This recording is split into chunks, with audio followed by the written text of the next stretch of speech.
Livestream with me, Connor Klein. This is on my Geopolitics with Connor Klein channel. Got the frizo up here, the Ukrainian trident for today's video on the t-shirt. And I'm starting a little bit late, apologies. But since this is a growing channel, I'm not as strict about my start time for these live streams as I am on the main lifestyle channel. And another week has gone by. And I think things with respect to the Russo-Ukrainian war have more or less been overshadowed by the Signal Gate scandal in the US. I commented briefly here on my channel. And the anti-European comments from J.D. Vance that were included in that correspondence between many of the senior members of Donald Trump's cabinet, his administration. And that just is another data point showing that many members of this new administration don't particularly like the European Union, Europe, the UK, and in general, the US's allies. And that plays into how the Russo-Ukrainian war is conducted, because the US has been an important ally to Ukraine in its defense. And that seems to have changed in the last 2 months since Donald Trump became president again in the US. So Ukraine now has to not only defend itself against Russia and their allies, North Korea has even sent troops. Iran has sent a lot of important munitions, including the Shahed drones originally, and China that supplies them, and other allies they have. They now have the United States, particularly leaning Russia, we'll say. We've had the overtures from the peace process. It's more like a US orchestrated capitulation process of Ukraine if they have their way. They've also demanded ridiculous terms for access to Ukrainian minerals and other revenue sources. It looks more like a new colonial dictator. Also commented on that on this channel. I don't see Ukraine acquiescing with those demands, nor Ukraine signing any sort of capitulation deal with the current leadership, and that is why, as I've commented here in several videos, that it is rather suspicious that the United States keeps talking about how there have to be elections in Ukraine. And of course, we had Donald Trump saying that Zelensky is a dictator, and then walking it back and saying he didn't believe it ever said that. So it doesn't seem like they particularly want Zelensky there.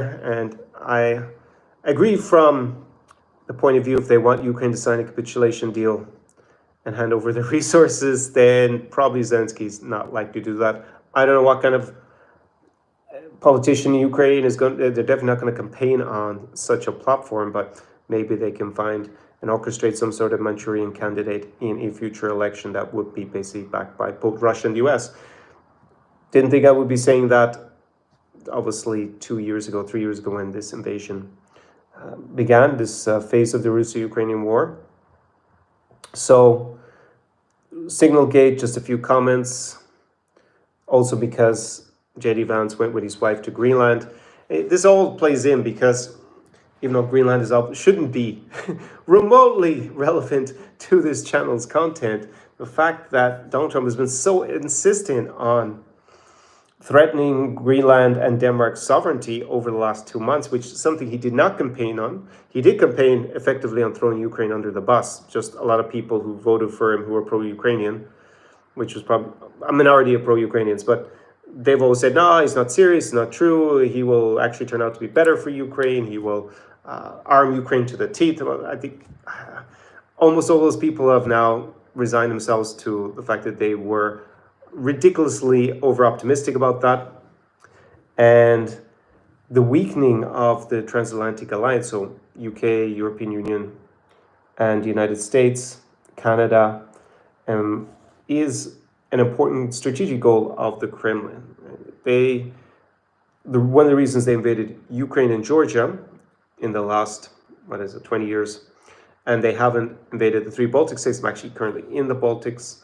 I'm currently in Latvia, is because those 3 countries are in NATO. They've been in NATO for 20 years, and that meant a huge risk of a conventional war, at the very least, versus the United States by Russia if they were to invade here, as opposed to just taking on the 3 armies of the Baltic states, which probably wouldn't have fared any better than the Ukrainians, probably a lot worse, and the expectation was they would have been overrun. However, the expectation from US analysts and Westerners in general is that Ukraine would just last a couple of weeks in overall with the 2022 invasion, and now here we are over 3 years later. So they were wrong about that as well. So perhaps the Baltic states would have been able to resist, but they probably presumably would have had a lot of their territory occupied and tens of thousands of war crimes like we've seen in the Russo-Ukrainian war committed by Russia. So this fulcrum of defense in Europe, the fact that the United States provides a conventional deterrence with its enormous military, and the nuclear deterrence, obviously it's got a huge strategic and tactical nuclear stockpile. That has been undermined by the general attitude of the new Trump administration. They don't seem, I mean, J.D. Vance and Pete Hegseth were talking about the Europeans being freeloaders with respect to a strike on the Houthis in Yemen, which is a bit strange, because it is in the U.S. interest to do that, conduct that strike anyways, as it is in the U.S. interest, at least up until now, to defend the Baltic states or like their ally Ukraine, because they're liberal democracies, they have pretty close ties, there's a lot of economic potential through the cooperation for the U.S. U.S. influence is huge. Countries like Poland, 3 Baltic states. I comment sometimes on my lifestyle channel that you can't just show up your passport as an American, think everyone's going to love you in 2024, 2025. It's not the 1990s. However, compared to the rest of Europe, definitely the opinion of the United States is a lot higher. So your status is a lot higher being American than it would be, say, further to the West, where they're not as dependent on U.S. military support. So you had all this goodwill. And obviously with Canada, very strong trade relations. You have the, U.S., what is it called? The trade deal that replaced NAFTA. It has the names of the USMCA that Trump in his first term actually signed himself. But effectively tearing that up to a certain extent with all these tariffs, constantly being very disrespectful to Canada by calling it the 51st state, regardless of your opinion of Justin Trudeau, the relations with the new prime minister, who's actually got an Irish and a British passport, interesting, a guy that's got European citizenship, is also pretty bad. And they've paradoxically managed to help him with popularity. The Liberal Party was 20 points behind in the polls, and now they are actually may even win the next election from nowhere. Maybe Trudeau didn't even need to resign in the end because of what they have done. And J.D. Vance went to Greenland with his wife, and they didn't meet any Greenlanders, and he was very unclear in his speech. He kept saying, we can provide the best security assistance or setup for Greenlanders. That's why they should come part of the U.S. when Greenland doesn't face any threats. It's already in NATO. Russia is not a threat to Greenland, at least at this point in time, because, the Russian army is basically stuck in Ukraine, first of all, and then they would presumably go to other countries well before they ever get to Greenland. So the only people threatening Greenland's limited sovereignty, because it is part of Denmark, or Danish sovereignty, is the United States at the moment. It's J.D. Vance. So for him to have the chutzpah to show up in Greenland at a U.S. military base and start talking about how they're going to defend, Greenland's to join the U.S. to be defended, it's a very, very odd and confusing line. I don't see the strategic purpose of all of this. The U.S. already has a military base. There's some agreement from way back in the Cold War that the U.S. can basically build as many military bases as it wants in Greenland.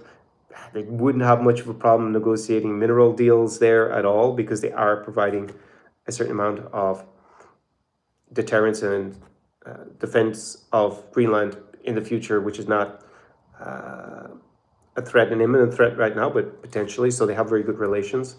So you don't need to go and do this to achieve the strategic goals of the U.S. But it seems that the new strategy or policy by this administration is about territorial expansion. That flips their view on Russia, because Russia is also trying to be a revanchist, expansionist power. U.S., we can't call them revanchist in that sense, but they are an expansionist. There's a lot of expansionist rhetoric, and they are more aligned in what they say now with Russia. at least parts of the administration, than with their allies like Canada, their allies in Europe, Mexico. And yeah, there's just, if I'm to see a strategy, it seems to be to create some sort of almost autarky in the United States, like put up lots of tariffs, reduce them on international trade, onshore, as it's said, but not really things that are necessarily strategic, but that for some reason Donald Trump feels should be produced in the United States, so they wouldn't need to have these allies. And therefore, if they're not as dependent on their allies, then they can go and annoy them and maybe even invade their territory at some point with less consequences. So that is more in line with the Kremlin's worldview. Was it Weltschau or something like that? We have a fancy term that we use in international relations. Weltanschauung, yeah, that's the word. That comes from German, Weltanschauung. Then, or worldview, then the European Union, the United Kingdom, Canada, they don't want to, since World War II, obviously violating international borders has been illegal, and we've abandoned the era of empires, at least formal empires. Of course, we get into a bit semantics about what's an empire. Controlling a country economically is also an empire. So, but the formal empire of actually invading your neighbors and taking their territory doesn't happen very much compared to pre-World War II. And this new Weltanschauung from the United States threatens that relative peace that we've been able to live through. I mean, I don't have any, obviously I was born after World War II, I have some memories of the Cold War. My parents obviously grew up with the Cold War, they were born just post-World War II. But at the same time, they didn't have as much violence. Okay, Ireland was a little bit different. We had the conflict in Northern Ireland, which is like a low-intensity civil war for about 30 years. I used to go there quite often, so I was exposed to it. But obviously, it was nothing like this war in Ukraine. Even living in a city far from the front line like Odessa, there's a lot more violence because of the terrorism, Russian terrorism with the rocket and drone strikes. They have hit Dnipro, Kharkiv, Kryvyi Rih in the last day or so. So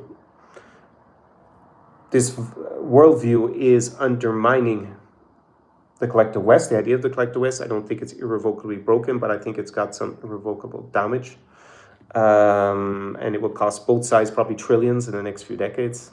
Sadly, it will cost both sides a lot. Europe will not trust the United States. It will start producing its own armaments. It will rearm considerably, and the US will lose potential trillions in arms deals from the European Union countries, because basically, even if they weren't spending as much on defense, nothing like they should have been, that money they were spending, a lot of it, they were just buying fancy US arms that they didn't really need so much because they had the security umbrella from the United States. So this change in the perspective of the United States is dramatically affecting the Russo-Ukrainian war. Ukraine is dependent to a certain extent. It's like 30-40% of its armaments from the United States, including things like HIMARS, the Patriot missile defense system, and the rockets for it, and the intel. And that is something that they could not do otherwise. There is no alternative right now. So the Ukrainians are kind of playing for time. Ukraine is also ramping up its domestic production of armaments. However, its European allies have made huge announcements in how they're going to ramp up their military production and even the intel collections possibilities that they have.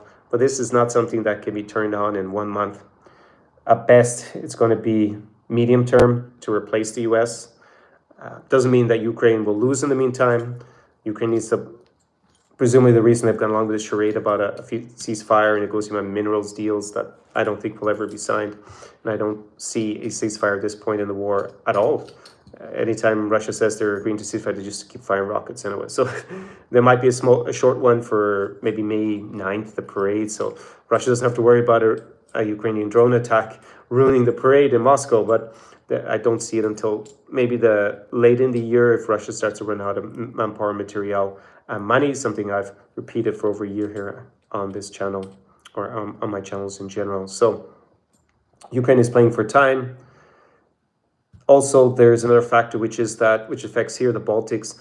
the Baltic states and Poland have a huge incentive to not let Ukraine agree to cessation of hostilities, because if that were the case, and there's a lot of speculation now, will the European allies send troops to basically stand as a deterrent in Ukraine to further Russian aggression? One of the problems with that is okay, they move most of their available troops, like France and UK and others, to Ukraine, so the Russians are deterred from attacking further in Ukraine, at least in the short to medium term. But then Russia can just take its troops, bring them to the Baltics, and start threatening the Baltics. What are the European allies going to do? Move all their troops out of Ukraine up to the Baltics now? So they just don't have the capabilities to cover everything at the moment.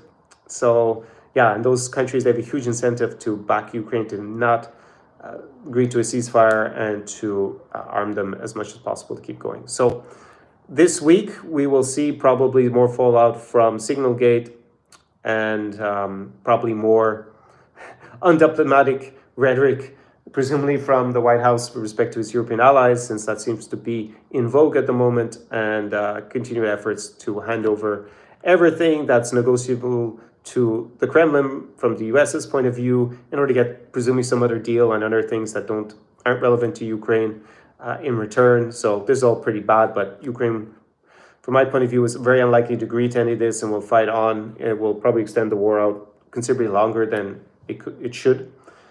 We could be looking at at least half a decade at this point, from 2022. So we'll probably go into 2026 and 2027, sadly. I hope for a Black Swan event that affects Moscow's resources and will to continue attacking Ukraine. But we can't live in that kind of hope world that we will get that rub of the green. So we have to be prepared for several more years of war, and possibility that it would extend further. And that is the situation. There isn't anything really on the agenda. I think it's super exciting. No doubt every day is full of surprises almost with this new U.S. administration. So there'll be a lot for me to comment on here on the channel. If you're new to this channel, my name is Connor Klein, an expert in international relations. Went to the #1 graduate school in the world for international relations. I have a specialization in strategic studies. And this region, basically, Russia, Ukraine, the Baltic states, Central Asia, speak fluent Russian, not so bad Ukrainian nowadays, and also Belarusian, some Polish, some Romanian, which is relevant to Moldova. And I'm here to give you a more unique and interesting perspective, because I spent so much time on the ground in Ukraine that, and I have that academic background in the field. I've obviously intensely been following everything for the last few years. I'm better known for my lifestyle channel, where I commented extensively on this invasion, because I was based in Ukraine for the 2 years before the 2022 invasion with the COVID lockdowns. I basically didn't leave Ukraine for over 2 years until I was compelled to by the Russian invasion. And I left on day 2, I evacuated. So that is something that I think most of the pro-Ukrainian political commentators here on Ukraine have followed the war. Very few of them are actually in Ukraine, if any of them. There are some that have now, I guess we call them commentators, although I think Killen Robertson's more a journalist than an investigative journalist, more than he's also actually Irish-British. Purely a political commentator, and he's on the ground. But in general, a lot of people just read the news, and some of the analysis is good, but they don't have the perspective. Actually, haven't lived in Ukraine, speaking the local languages normally, and understanding the culture of Ukraine and Russia and the surrounding region to make a better assessment of what's going on. So that is where I am trying to fill in the gaps in your knowledge. So down below in description to this live stream, first of all, you can comment and ask me questions. If you want to get my opinion on something. Also, if you're watching this on replay, let me know about the audio. I pushed up the gain because that was a complaint on the last live stream. There was some background music. That's why I'm in the Airbnb apartment. None of that stuff is mine. Is there a suit in there? Oh, it's just a suit hanger. I just came into this apartment this morning. So that is why I'm doing it here. It's a bit quieter. I will do a live stream for my lifestyle channel, which will, normally these are well attended with lots of questions. So down below in the description to this live stream, there are a few links. If you want to make a donation to encourage me to keep making this geopolitical content and analysis while I wait to be monetized. I'm kind of halfway there, I guess, almost to be monetized. At least the first run. First tier of being monetized. I'm just over halfway. I actually have enough subscribers already for that, but watch time is the next milestone. I need to double that. So my PayPal is down below if you want to make a contribution and keep me going, some motivation. If you're getting value out of this, share any of my content that you think would be useful for other people to see. And if you are going to Ukraine, I have a guide to traveling there. So link to that to purchase it down below. It's definitely a unique guide because I don't think too many people, I haven't seen another guide basically for traveling to Ukraine and cover the logistics, how to stay as safe as possible. Always the normal caveat, it is a country with has the biggest war in Europe since World War II, so you do not be cavalier with your safety. I go there, I spend about half my time in Ukraine, so I'm willing to take the risk. I did have some exposure in my childhood to the violence in Northern Ireland. It was not on the level of what we face in Ukraine, several levels above that. However, I see it as a good risk reward from my point of view. I have a lot of obviously connections in Ukraine. I want to be there on the ground, and I do plan to go back soon. It may be very soon in the next week or so, or it might be in a month. Well, I'll know that probably by midweek. And yeah, there's the guide is down below. He also has a hospitality guide, my hospitality guide for going to cities like Odessa, Kyiv, Chernovtsi, Lviv, and Uzhhorod. And yeah, I don't think anyone else has decided to write that recently.